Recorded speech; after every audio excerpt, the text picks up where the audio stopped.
Les positions des troupes ukrainiennes et les installations militaires deviennent de plus en plus vulnérables face aux appels de courtoisie des avions de combat russes. Ces attaques ciblées, fréquentes ces derniers mois, soulignent l'intensification des hostilités dans la zone de conflit ukrainienne.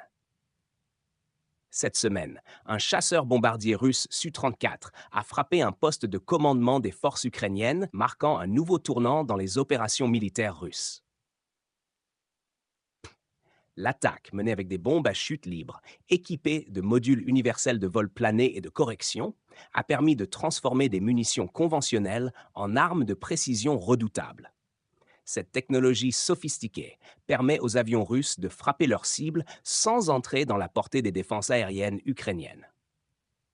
Pour cette mission, un Su-35S a assuré la couverture aérienne, garantissant la sécurité du Su-34 pendant l'opération.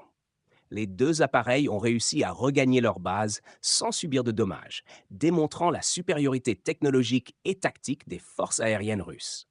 La frappe contre le poste de commandement ukrainien n'est pas un incident isolé.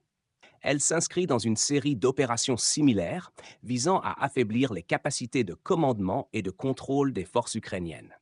En ciblant des installations stratégiques, Moscou cherche à désorganiser les structures militaires adverses et à réduire leur efficacité opérationnelle.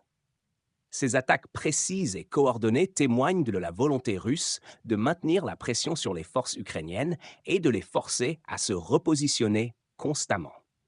Cette stratégie s'accompagne d'une utilisation accrue de technologies de pointe, comme les bombes à guidage de précision, qui augmentent l'efficacité des frappes tout en minimisant les risques pour les pilotes. La couverture assurée par des avions de combat comme le Su-35S permet également de neutraliser les éventuelles menaces aériennes ou terrestres, rendant les opérations russes de plus en plus difficiles à contrer pour les forces ukrainiennes.